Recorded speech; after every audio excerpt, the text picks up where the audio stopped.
Okay, class शुरू करते हैं फिजिक्स का। तो लास्ट क्लास में हमने सेंटर ऑफ मास निकाला था एक नॉन यूनिफॉर्म रॉड का। अब और कुछ सेंटर ऑफ मास निकाल रहे, जैसे मोमेंट ऑफ इनर्शिया भी हमने कई तरह की बॉडीज का निकाला था, है ना। वैसे सेंटर ऑफ मास भी कई स्पेशल केसेस रहते हैं जिनके लिए हमको काम में लेना होता है। तो एक स्पेशल केस लेते हैं सेंटर ऑफ मास का। अगर कोई सेमी सर्कुलर रिंग है, हाफ रिंग है, तो उसका सेंटर ऑफ मास कैसे निकाला जाए। ठीक है, तो आज लेते हैं centre of mass for semi circular ring.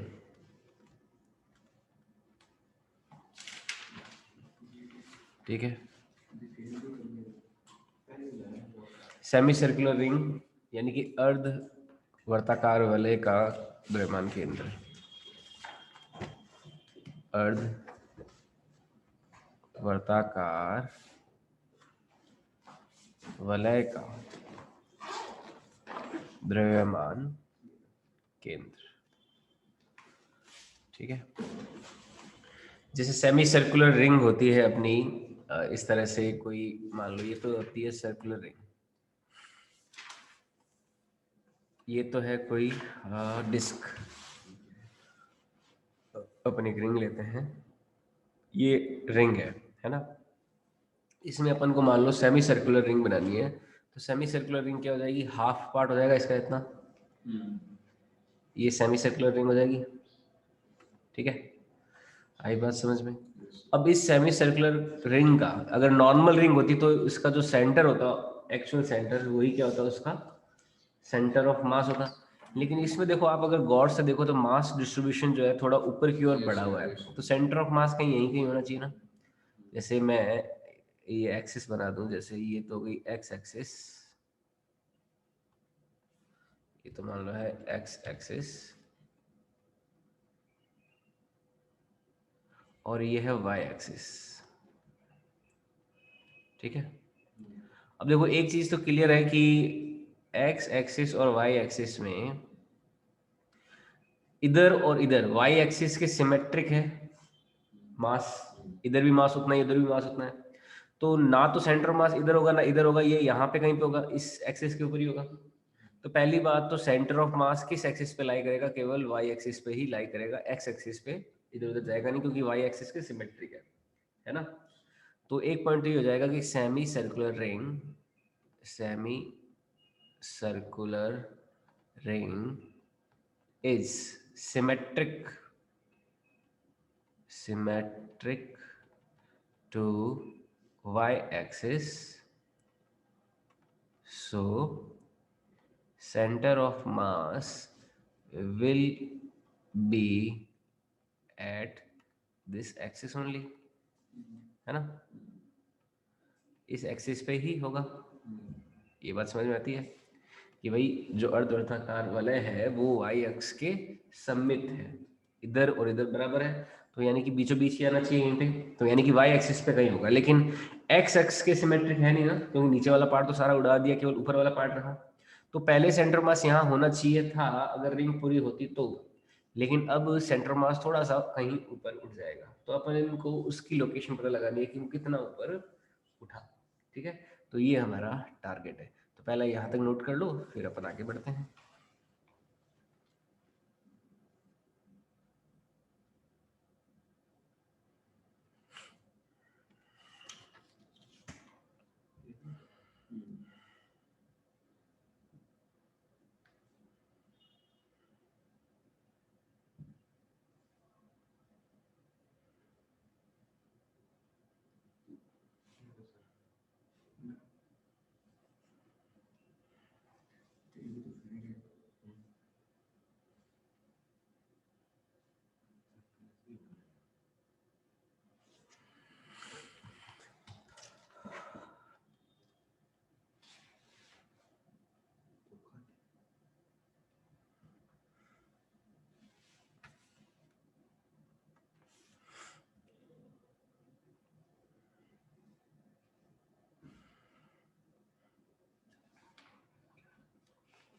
Ring का रेडियस आर है। ठीक है,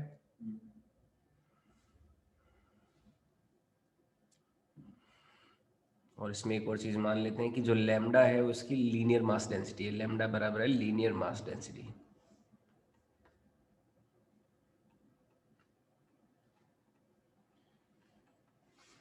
यानी कि पर यूनिट लेंथ का मास है, जो पहले भी अपन ने यूज किया था रॉड के केस में लास्ट क्लास में। तो लीनियर मास डेंसिटी है लैम्डा, रेखीय द्रव्यमान घनत्व, इसको हिंदी में बोलते हैं रेखीय द्रव्यमान घनत्व। ठीक है, आई बात समझ। अब देखो, अगर हमें, मैंने जैसे बताया कि कंटिन्यूअस मास सिस्टम कोई भी हो, तो कंटिन्यूअस मास सिस्टम के लिए ऐसा कुछ हो तो अपन क्या करते हैं, इंटीग्रेशन वाले फॉर्मूले यूज करते हैं। क्यों? क्योंकि इसमें देखो जो रॉड, ये छड़ जो है, ये सॉरी सेमी सर्कुलर रिंग है, ये छोटे छोटे छोटे छोटे टुकड़ों में अपन इसको तोड़ सकते हैं, और फिर सभी टुकड़ों का क्या करेंगे, इंटीग्रेट करेंगे वाई डी एम अपॉन, जैसे अपन को क्या निकालना है, सेंटर ऑफ मास का एक्स कोऑर्डिनेट तो क्या आ गया अपना, जीरो आ गया ना, क्योंकि एक्स कोऑर्डिनेट जीरो ही रहेगा, वाई एक्सिस पे हो गया। तो सेंटर ऑफ मास का जो एक्स कोऑर्डिनेट है एक्स यू एम, वो तो जीरो ही आ गया। क्यों? क्योंकि सेंटर ऑफ मास हमें ये पता चल गया है कि सिमेट्री से कि वो किस पे होने वाला है, वाई एक्सिस पे होने वाला है, तो इसलिए एक्स यू एम तो क्या है, जीरो है।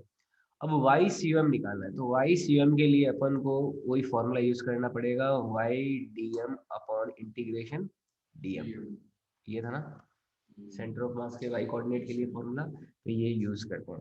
अब देखो, इसको यूज सीधा डायरेक्टली भी नहीं किया जा सकता, थोड़ा सा हमें और इलोबरेट करते हुए करना पड़ेगा। जैसे मान लो मैं यहाँ से कोई थीटा एंगल पर, यहाँ से कोई थीटा एंगल है, उस थीटा एंगल पर कोई डी थीटा का छोटा सा टुकड़ा लेता हूँ, डी थीटा मास का।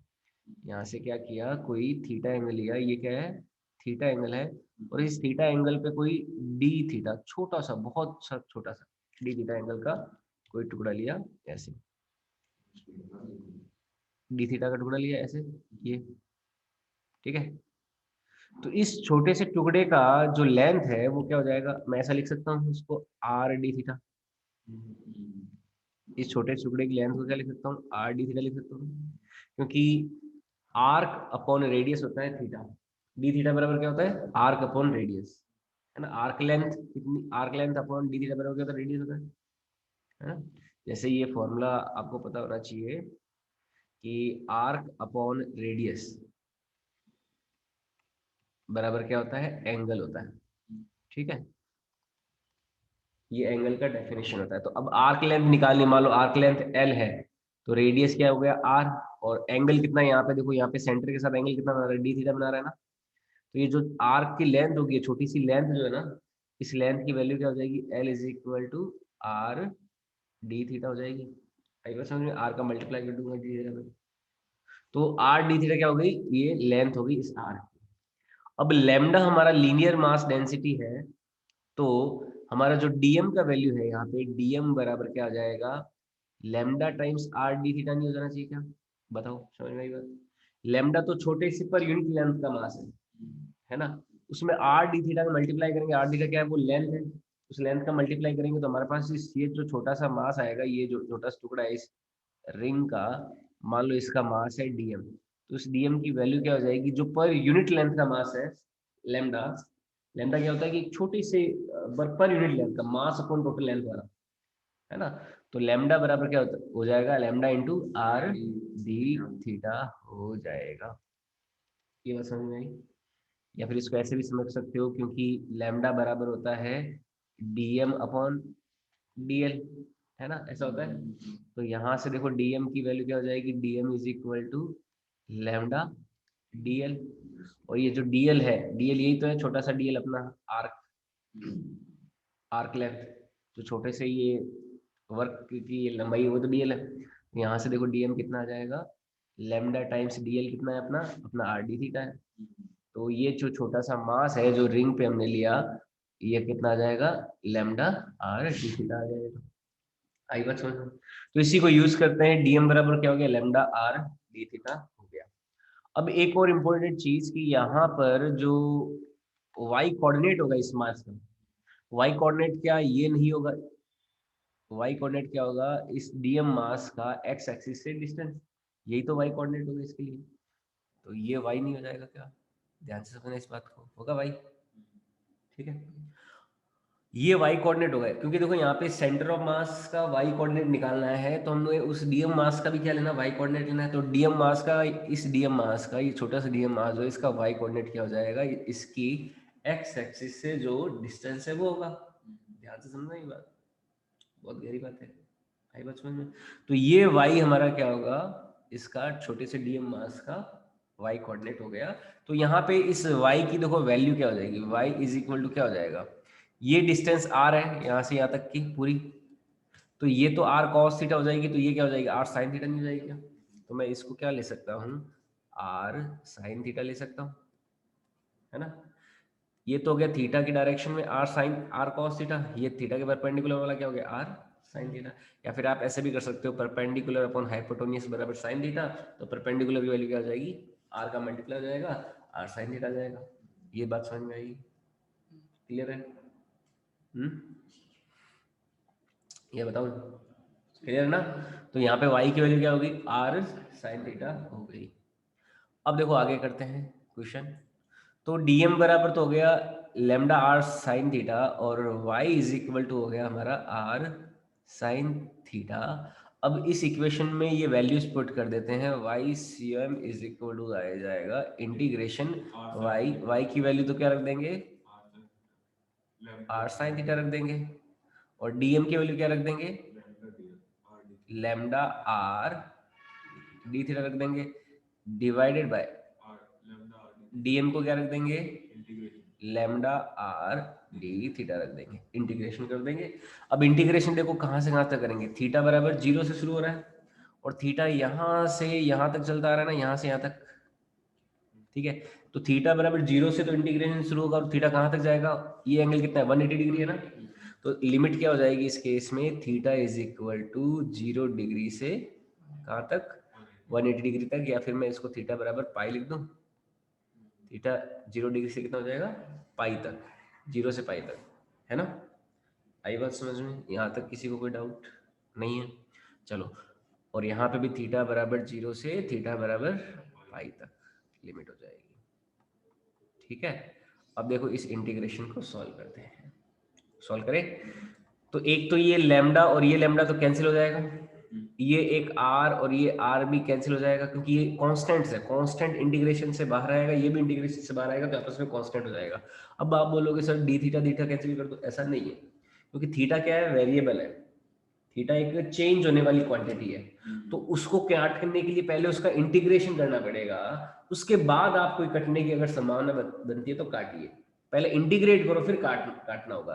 लेकिन यहाँ पे लेमडा और आर ये क्या है, कांस्टेंट्स है, तो ये तो अपने आप बाहर आ जाएंगे इंटीग्रेशन से, इंटीग्रेशन में कांस्टेंट्स का कोई लेना देना नहीं होता, तो ये अपने आप बाहर आ जाएंगे, तो बाहर आके इनको कट कर सकते हैं ना, कोई दिक्कत ही नहीं है, तो इसलिए काट दिया इनको। आई बात समझ में? तो डी थीटा को क्यों नहीं काटा, क्योंकि डी थीटा वेरिएबल है, वेरिएबल क्या है, चेंज हो रहा है, क्योंकि थीटा 0 से पाई तक चेंज हो रहा है ना, तो वेरिएबल्स को कट नहीं करेंगे, वेरिएबल्स का पहले इंटीग्रेशन करेंगे, उसके बाद में अगर कट होता हो तो काटा जा सकता है, तो ये चीज ध्यान में रखना आप, छोटी छोटी बातें, आई बात समझ में?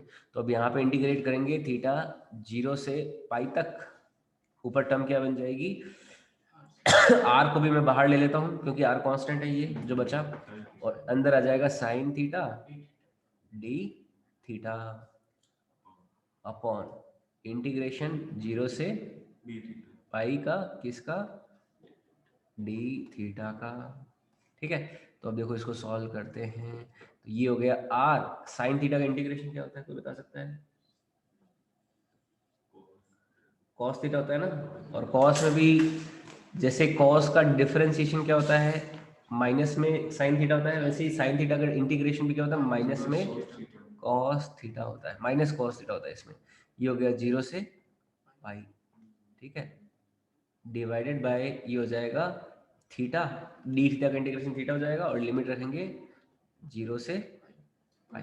सर वो तो आपने साइन थीटा का ले लिया, हाँ, वो डी थीटा का ले, ये इंटीग्रेट होने के बाद में तो रिजल्ट आया कॉस थीटा, इंटीग्रेशन के बाद में तो रिजल्ट आया, तो कोसाइन थीटा का रखा माइनस में cos theta, minus cos theta में वैल्यूज देखो पुट कर देते हैं 0 से पाई की, तो यहाँ पे देखो सेंटर ऑफ मास का वाई कोऑर्डिनेट की वैल्यू आएगी आर, अंदर है माइनस में कॉस थीटा, और यहाँ पे 0 से पाई डिवाइडेड बाय थीटा 0 से पाई। देखो वैल्यूज रख देते हैं तो Y C M is equal to आ जाएगा, मैं माइनस बाहर ले लेता हूँ तो माइनस में आर, अपर लिमिट रखेंगे तो कॉस पाई माइनस कॉस 0 ये बनेगा, डिवाइडेड बाय ये बन जाएगा पाई माइनस 0। ठीक है, तो वाई सी एम बराबर आएगा माइनस में आर इंटू कॉस पाई की वैल्यू होती है माइनस में 1। ठीक है, जैसे साइन पाई की वैल्यू 0 होती है, वैसे कॉस पाई जो होता है कॉस 180 डिग्री ये होता है माइनस में 1 माइनस ऑफ कॉस 0, कॉस 0 1 होता है तो इसको भी लिख देंगे 1, डिवाइडेड बाई पाई माइनस 0 क्या हो गया, पाई हो गया।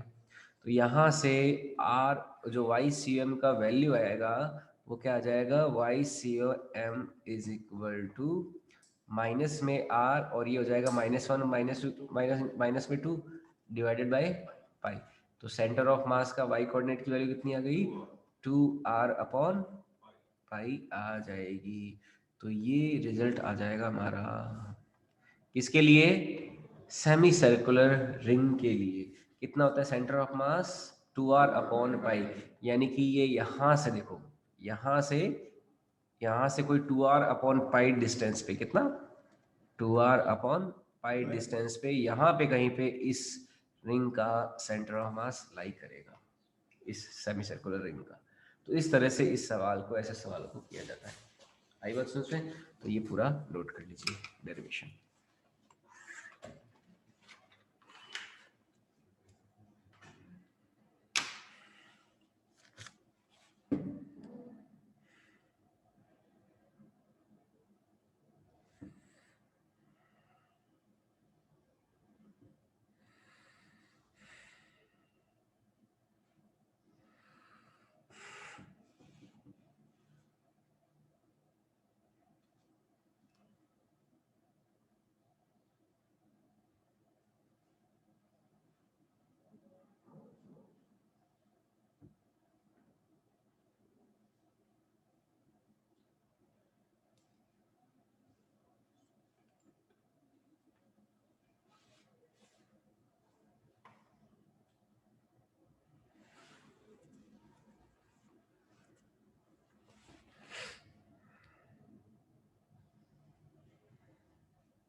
नोट कर लो।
नोट कर लिया।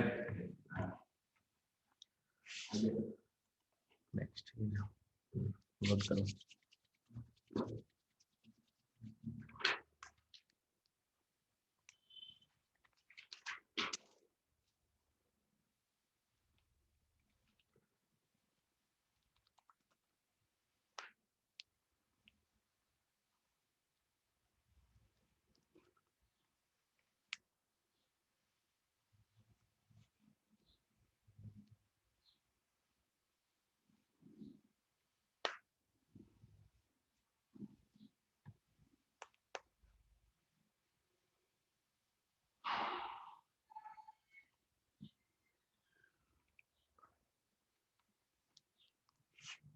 सर वो कॉस 0 है क्या?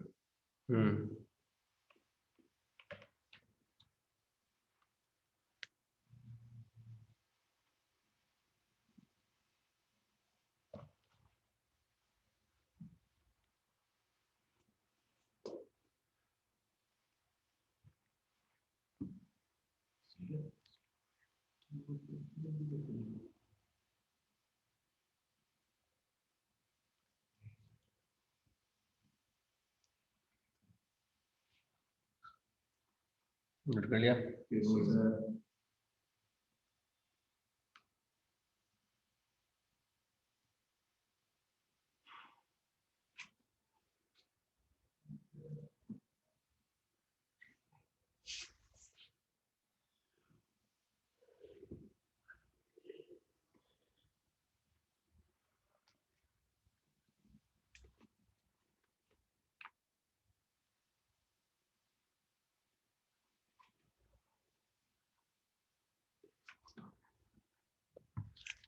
ठीक है, आगे बढ़े।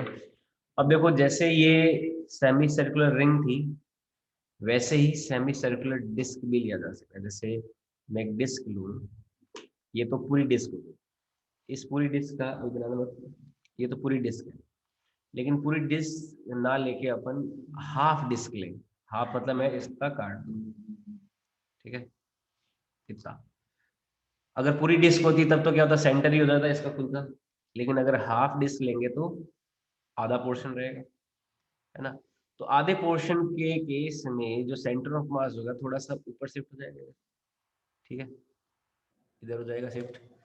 तो इसकी जो वैल्यू आएगी, इसकी वैल्यू यही सेम इसी तरह से इंटीग्रेशन करेंगे, लेकिन इसका रिजल्ट आपको याद रखना है, इसलिए मैं सीधा रिजल्ट ही बता देता हूँ, डेरिवेशन से ज्यादा इसका रिजल्ट इंपॉर्टेंट है, क्योंकि डेरिवेशन आएगा नहीं? हाँ, डेरिवेशन नहीं आएगा, सीधा अपन रिजल्ट ही देख लेते हैं इसका। तो इसका रिजल्ट जो है सीधा यहाँ पे सेंटर ऑफ मास की लोकेशन रहती है, और इसकी जो वैल्यू है वो होती है 4r/3π। कितना होता है? 4r/3π होता है। कहाँ से? इस पॉइंट से।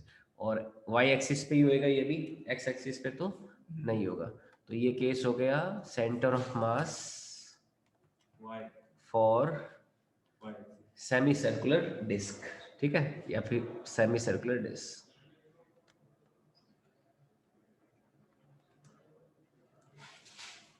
ओके, ये नोट लिख लीजिए। तो इसमें वो आई सी ओ में आएगा और वो हो जाएगा 4r/3π डिस्टेंस पर।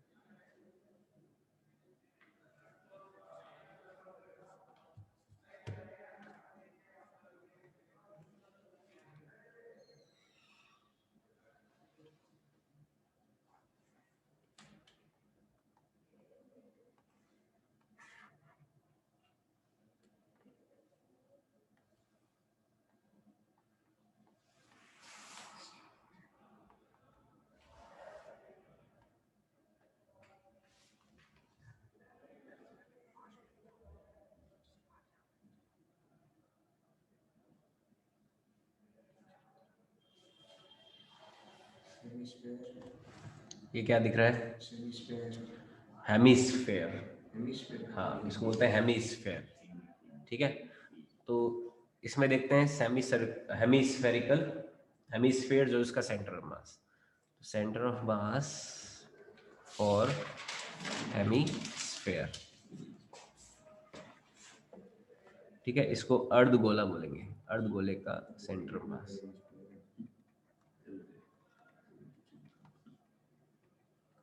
तो जो अर्धगोले का सेंटर ऑफ मास है वो भी थोड़ा सा ऊपर उठा हुआ होगा। ठीक है, यहाँ पर कहीं पे होएगा। तो इसका जो लोकेशन आता है, इसका लोकेशन यहाँ से आता है यहाँ तक, वही जैसा पहले वाले रिजल्ट्स आए थे। और इस रिजल्ट की वैल्यू जो है वो भी अपन लिख लेते हैं सीधा। ये YCM जो है इसकी वैल्यू आती है R/2। ठीक है, R रेडियस हो गई इस हेमिस्फेयर की, इस केस में ये R हो गया इसका। तो यहाँ से R/2 डिस्टेंस पर ही रहता है। तो ये रिजल्ट अपन को याद रखना है। ओके,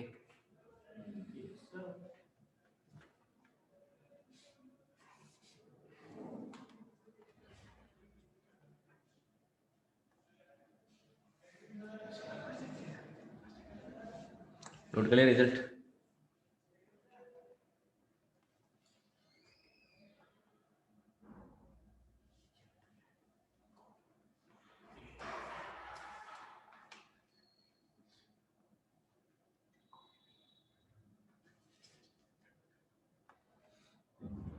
ये क्या है?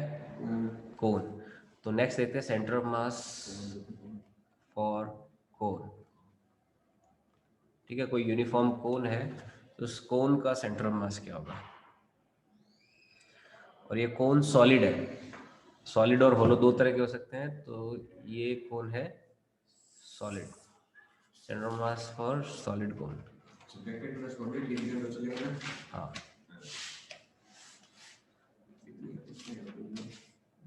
Centre mass for solid cone. तो मान लीजिए अगर इस कोन का हाइट h है, यहाँ से लेके यहाँ तक का पूरा जो हाइट है वो कोई h है, तो इसका सेंटर ऑफ मास पाया जाता है 3h/4 डिस्टेंस पे ऊपर से, फ्रॉम टॉप। तो टॉप से यहाँ से ये इस जगह से यहाँ पे कहीं पाया जाता है सेंटर ऑफ मास। और ये हाइट होती है 3h/4। ठीक है, ये भी YCM हो गया। तो ये कोन के लिए होगा।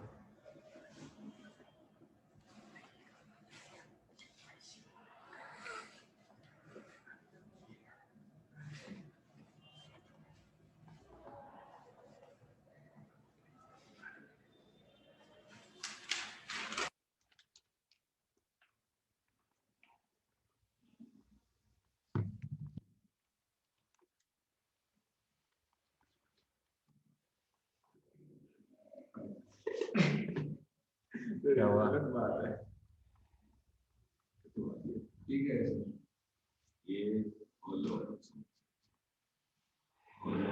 ये तो होलो था, ये सॉलिड सॉलिड होता है। ये तो होलो था, ये था सॉलिड कोन। और ये हो जाएगा centre of mass for solid hemisphere. किसका? पूरा बना दिया।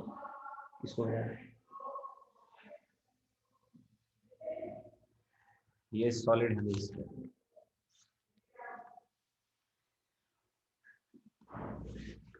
तो इसका जो सेंटर ऑफ मास होता है वो यहाँ से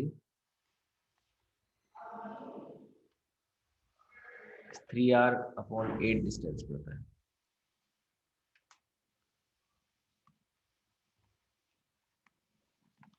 3r/8 पे।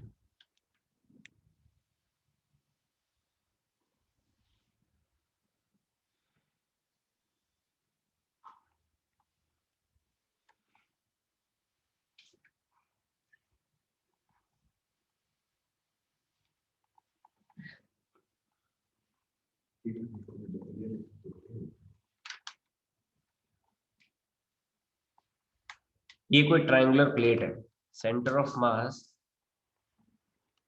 फॉर ट्रायंगुलर प्लेट, ठीक है। और इस ट्राइंगुलर प्लेट का कोई हाइट h हो, जैसे इसका सॉलिड कोन का था, तो वैसे ही इस ट्राइंगुलर प्लेट का कोई हाइट h हो, तो इस केस में सेंटर ऑफ मास की ऊपर से ही पोजीशन वही यहीं से,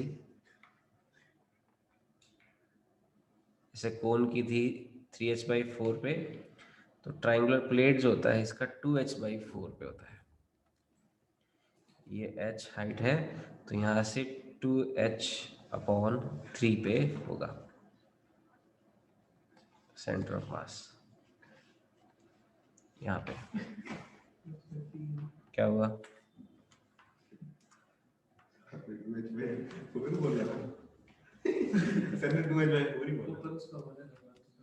क्या चीज़ है? आपने 2h/4 बोला था ना?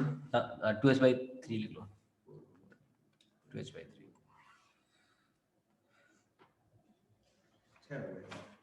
ठीक है, तो ये याद रखने आपको, सेमी सर्कुलर डिस्क के लिए 4r/3 पाई, हेमिस्फेयर के लिए r/2, सॉलिड कोन के लिए 3h/4 आ जाएंगे आगे, ट्राइंगुलर प्लेट के लिए 2h/3, सॉलिड हेमिस्फेयर के लिए 3r/8। ठीक है, इतना अपन को ध्यान में रखना है। ठीक है, तो आज के लिए अपन इतना ही रखेंगे।